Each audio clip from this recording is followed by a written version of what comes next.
Hello students, in the last class I have given the notes of all about these questions.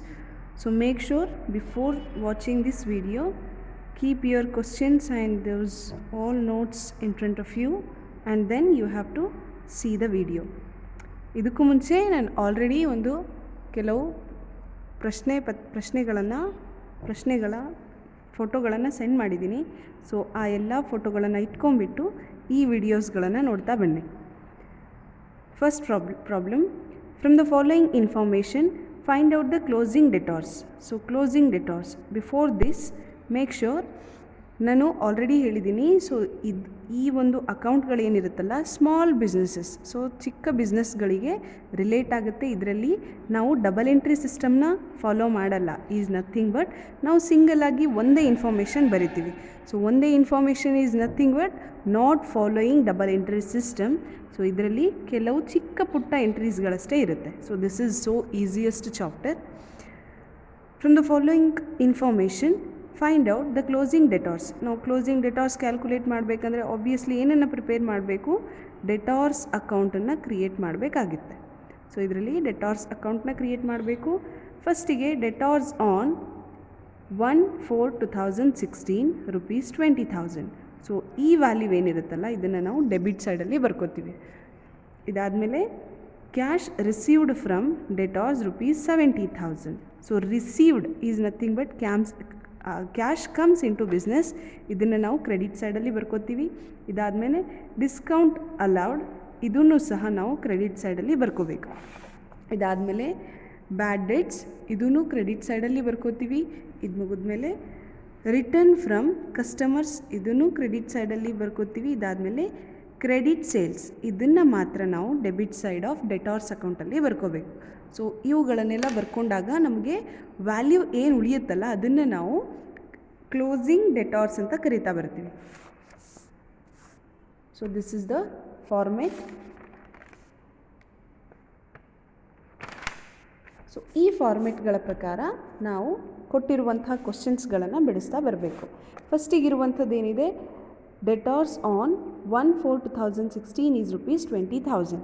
So already ಇರುವಂಥದ್ದನ್ನು ನಾವು debtors ಅಂತ ಕೊಟ್ಟಿರೋ ಕಾರಣ ಇಲ್ಲಿ ನಾವು ಬ್ಯಾಲೆನ್ಸ್ ಬ್ರಾಡ್ ಡೌನ್ ಅಂತ ಬರ್ಕೋಬೇಕು. ವ್ಯಾಲ್ಯೂ ಎಷ್ಟಿತ್ತು, 20,000 rupees. Next information, cash received from debtors. So is nothing but we are going to receive the cash. So cash receive ಆಯಿತು ಅಂತ ಹೇಳಿದ್ರೆ ನಾವು ಆ್ಯಸ್ ಇಟ್ ಈಸ್ ಬರಿತಾ ಹೋಗಬೇಕು, ಆ್ಯಸ್ ಕ್ಯಾಶ್ ರಿಸೀವ್ಡ್. ಬಿಕಾಸ್ ಇದು ನಮ್ಮ ಪ್ರಿನ್ಸಿಪಲ್ಗಳನ್ನು ಅಷ್ಟಾಗಿ ಫಾಲೋ ಮಾಡಲ್ಲ. ಸೊ ಇಲ್ಲಿ ಕ್ಯಾಶ್ ರಿಸೀವ್ಡ್ ಅಂತ ಬರಿತಾ ಬರ್ತೀವಿ. Cash received value is 70,000. ಇದಾದಮೇಲೆ ಡಿಸ್ಕೌಂಟ್ ಅಲೌಡ್ rupees 5,000. ಸೊ ಇದನ್ನು ಸಹ as it is discount allowed rupees 5,000. Next fourth transaction, bad debts. So ಇದನ್ನು ಸಹ ನಾವು ಕ್ರೆಡಿಟ್ ಸೈಡಲ್ಲೇ ಬರ್ಕೋತೀವಿ as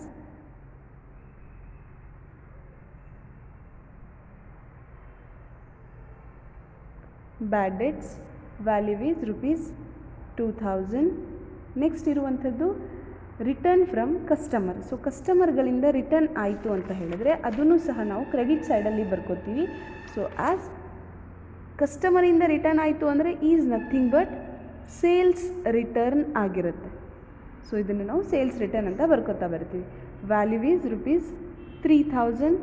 so the last information is, ಕೊನೆಯ ಇನ್ಫಾರ್ಮೇಷನ್ ಕ್ರೆಡಿಟ್ ಸೇಲ್ಸ್ ಆಗಿತ್ತು. ಸೊ ಕ್ರೆಡಿಟ್ ಸೇಲ್ಸ್ ಅಂತ ಹೇಳಿದ್ರೆ ಆಬ್ವಿಯಸ್ಲಿ ನಾವು ಡೆಟಾರ್ಸ್ ಅಕೌಂಟಲ್ಲಿ ಕೇವಲ ಕ್ರೆಡಿಟ್ ಸೇಲ್ಸ್ಗಳನ್ನು ಮಾತ್ರ ಬರಿತೀವಿ ಹೊರತು ಯಾವುದೇ ಥರದ ಕ್ಯಾಶ್ ಸೇಲ್ಸ್ಗಳನ್ನು ಬರೆಯಲ್ಲ. ಸೊ ಕ್ರೆಡಿಟ್ ಸೇಲ್ಸ್ ಎಷ್ಟಿದೆ ನಮಗೆ ಕ್ವಶನಲ್ಲಿ, 1 lakh rupees ಇದೆ. ಸೊ ನಾವು as it is credit sales rupees 1 lakh. So ಈಗ ಇವುಗಳನ್ನೆಲ್ಲ ಟೋಟಲ್ ಮಾಡ್ತಾ ಬರಬೇಕು. ಸೊ ಆ್ಯಸ್ ಇಟ್ ಈಸ್ ನಾವು ಬೇರೆ ಲೆಡ್ಜರ್ಗಳಲ್ಲಿ ಹೆಂಗೆ ಕ್ಯಾಲ್ಕುಲೇಟ್ ಮಾಡಿ ಟೋಟಲ್ ವ್ಯಾಲ್ಯೂಸ್ ಬರಿತೀವೋ ಅದೇ ಥರ ಯಾವ ಸೈಡಲ್ಲಿ ಹೆಚ್ಚಿದೆ. ಇದು 2,20,000 ಇದೆ, ಇದು 70 ಸೊ ಪ್ರೊಬ್ಯಾಬ್ಲಿ 80,000 ಇದೆ. ಸೊ ಅದಕ್ಕೆ ಈ ಸೈಡಲ್ಲಿ ಅಂದರೆ ಡೆಬಿಟ್ ಸೈಡಲ್ಲಿ ಹೆಚ್ಚಿರೋ ಕಾರಣಕ್ಕೋಸ್ಕರ ನಾವು ಡೆಬಿಟ್ ಸೈಡ್ನ ಟೋಟಲ್ನ ಮಾಡ್ಕೋತಾ ಬರ್ತೀವಿ. ಸೊ ಟೋಟಲ್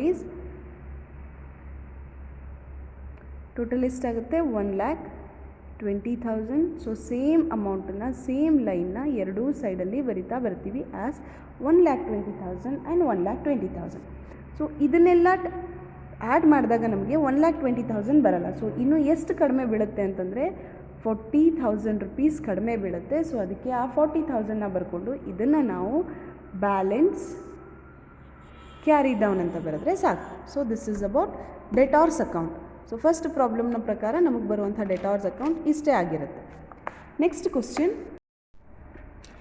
ಎರಡನೇ ಕ್ವಶನನ್ನು ನೋಡ್ತಾ ಬರೋಣ. From the following information find out opening debtors. So opening debtors calculate ಮಾಡಬೇಕಾಗಿ ಬರುತ್ತೆ. ಮೊದಲನೇದು cash received from debtors. So ಇದನ್ನು ನಾವು ಆಬ್ವಿಯಸ್ಲಿ ಕ್ರೆಡಿಟ್ ಸೈಡಲ್ಲಿ ಹಾಕ್ತೀವಿ. ಟೋಟಲ್ ಸೇಲ್ಸ್ 1,50,000 ರೂಪಾಯಿಯಷ್ಟು ಟೋಟಲ್ ಸೇಲ್ಸ್ ಆಗಿದೆ. ಇದರಲ್ಲಿ ಕ್ಯಾಶ್ ಸೇಲ್ಸ್, ಸೊ ನಮಗೆ ಅಮೌಂಟ್ 30,000 ಬಂತು ಅಂತಂದರೆ ನಾವು ಕಂಪಲ್ಸರಿ ಕೇವಲ ಕ್ರೆಡಿಟ್ ಸೇಲನ್ನು ಮಾತ್ರ ನಾವು ಅಕೌಂಟಲ್ಲಿ ಅಂದರೆ ಡೆಟಾರ್ ಅಕೌಂಟಲ್ಲಿ ತೋರಿಸ್ತಾ ಬರ್ತೀವಿ. ಸೊ ಡೆಟಾರ್ ಅಕೌಂಟಲ್ಲಿ ಎಷ್ಟು ಹಾಕ್ತೀವಿ? ಇನ್ನು 1,20,000 ಅಷ್ಟೇ ಹಾಕ್ತೀವಿ. ಇದನ್ನು ನಾವು ಡೆಬಿಟ್ ಸೈಡಲ್ಲಿ ಹಾಕಿರ್ತೀವಿ. Next discount allowed. ಸೊ ಇದನ್ನು ನಾವು ಕ್ರೆಡಿಟ್ ಸೈಡಲ್ಲಿ ಹಾಕ್ತೀವಿ. ಇದಾದಮೇಲೆ ಪ್ರಾವಿಷನ್ ಫಾರ್ ಡೌಟ್ಫುಲ್ ಡೆಟಾರ್ಸ್, ಇದನ್ನು ನಾವು ಡೆಬಿಟ್ ಸೈಡಲ್ಲಿ ಹಾಕ್ತೀವಿ. ಡೆಟಾರ್ಸ್ ಆ್ಯಸ್ ಆನ್ 31/3/2017 ಇದೇನಾಗುತ್ತೆ? ಕ್ಲೋಸಿಂಗ್ ಬ್ಯಾಲೆನ್ಸ್ ಆಗುತ್ತೆ. ಸೊ ಕ್ಲೋಸಿಂಗ್ ಬ್ಯಾಲೆನ್ಸ್ ನಮಗೆ ಕೊಟ್ಟಿದ್ರು ಅಂದರೆ ಏನೆಲ್ಲ ಅಮೌಂಟ್ ನಮಗೆ ಇನ್ನೂ ಬ್ಯಾಲೆನ್ಸ್ ಉಳಿಯುತ್ತಲ್ಲ ಅದನ್ನು ನಾವು ಓಪನಿಂಗ್ ಡೆಟಾರ್ಸ್ ಅಂತ ಕರಿತೀವಿ. So as it is format same ಇರುತ್ತೆ. ಫಾರ್ಮೆಟ್ಸಲ್ಲಿ ಯಾವುದೇ ಥರದ ಬದಲಾವಣೆಗಳಿರಲ್ಲ. ಸೊ ಫಸ್ಟಿಗೆ ಏನು ಬರಿತೀವಿ ನಾವು? ಬ್ಯಾಲೆನ್ಸ್ ಬ್ರಾಡ್ ಡೌನ್ ಬರಿತೀವಿ. ಸೊ ಬ್ರಾಡ್ ಡೌನ್ ಬರಿಬೇಕು ಅಂತ ಹೇಳಿದ್ರೆ ನಮಗೆ ಡೆಟಾರ್ಸ್ ಆನ್ ಅಥವಾ ಡೇಟ್ ಕೊಟ್ಟು ಓಪನಿಂಗ್ ಡೆಟಾರ್ಸ್ ಅಂತ ಕೊಟ್ಟಿರಬೇಕಿತ್ತು. ನಮಗೆ ಈ ಕ್ವಶನಲ್ಲಿ ಓಪನಿಂಗ್ ಡೆಟಾರ್ಸನ್ನು ಕೊಟ್ಟಿಲ್ಲ. ಸೊ ಅದಕ್ಕೆ ನಾವು ಅದನ್ನು ಬ್ಲ್ಯಾಂಕ್ ಆಗಿಬಿಟ್ಟು ಅದನ್ನು ನಾವು ಟೋಟಲ್ ಅಮೌಂಟ್ ಟೋಟಲ್ ಎಲ್ಲ ಆದಮೇಲೆ ನಾವು ಕ್ಯಾಲ್ಕುಲೇಟ್ ಮಾಡ್ತಾ ಬರಬೇಕು.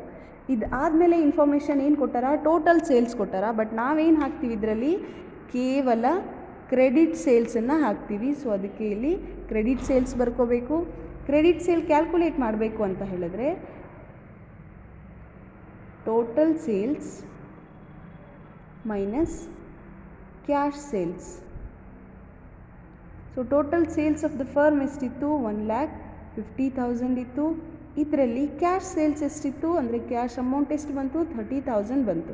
ಸೊ ಇನ್ನು ಎಷ್ಟು ಅಮೌಂಟ್ ಹಾಕಬೇಕು? 1,20,000 ರುಪೀಸ್ ನಮಗೆ ಕ್ಯಾಶ್ ಸೇಲ್ಸ್ ಕ್ರೆಡಿಟ್ ಸೇಲ್ಸ್ ಆಗಿದೆ ಅಂತ ಅರ್ಥ. ನೆಕ್ಸ್ಟ್ ಇರುವಂಥ information discount allowed. So discount allowed value ಎಷ್ಟಿತ್ತು? 8,000 ಇತ್ತು.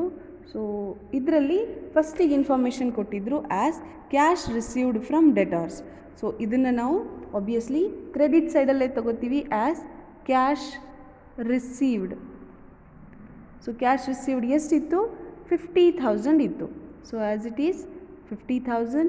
ಇದಾದಮೇಲೆ next information provision for doubtful debts. So provision for doubtful debts is nothing but PDD ಆಗುತ್ತೆ. ವ್ಯಾಲ್ಯೂ 2,500. ಇದಾದಮೇಲೆ ಡೆಟಾರ್ಸ್ ಆ್ಯಸ್ ಆನ್ 31st. ಸೊ ಲಾಸ್ಟಿಗೆ ಕೊಟ್ಟಿದ್ರು ಅಂತ ಹೇಳಿದ್ರೆ ಆಬ್ವಿಯಸ್ಲಿ ಅದು ಬ್ಯಾಲೆನ್ಸ್ ಕ್ಯಾರಿ ಡೌನ್ ವ್ಯಾಲ್ಯೂ 80,000 ಇದೆ. ಸೊ ಇದರಲ್ಲಿ ನಮಗೆ ಯಾವುದು ಅಮೌಂಟ್ ನಾವು ಫೈಂಡ್ ಔಟ್ ಮಾಡಬೇಕು? ಆಲ್ರೆಡಿ ನಮ್ಮ ಕ್ಲೋಸಿಂಗ್ ಬ್ಯಾಲೆನ್ಸ್ ಕೊಟ್ಟಿರುವಾಗ ನಾವು ಕೇವಲ ಓಪನಿಂಗ್ ಬ್ಯಾಲೆನ್ಸ್ನ ಕ್ಯಾಲ್ಕುಲೇಟ್ ಮಾಡ್ತಾ ಬರಬೇಕು. ಸೊ ಕ್ಲೋಸಿಂಗ್ ಬ್ಯಾಲೆನ್ಸ್ ಎಲ್ಲ ಇರುವಂಥ ಎಲ್ಲ ಇನ್ಫಾರ್ಮೇಷನ್ಸ್ನ ಆ್ಯಡ್ ಮಾಡಿದ್ರೆ ಟೋಟಲ್ ಎಷ್ಟು ಬರುತ್ತೆ? 1,40,000 ಬರುತ್ತೆ.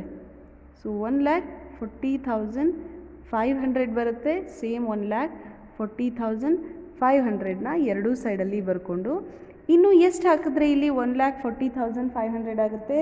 ಆಬ್ವಿಯಸ್ಲಿ 20,500ನ ಹಾಕಿದ್ರೆ ನಮಗೆ ಬ್ಯಾಲೆನ್ಸ್ ಆಗುತ್ತೆ. ಸೊ ಇದರಲ್ಲಿ ಏನಾಗುತ್ತೆ? ಇದು ಬ್ಯಾಲೆನ್ಸಿಂಗ್ ಫಿಗರ್ ಆಗುತ್ತೆ. ಸೊ ಇಷ್ಟನ್ನು ಮಾಡಿದ್ರೆ ನಿಮ್ಮ ಡೆಟಾರ್ಸ್ ಅಕೌಂಟ್ ಪ್ರಿಪೇರ್ ಆದಂಗೆ.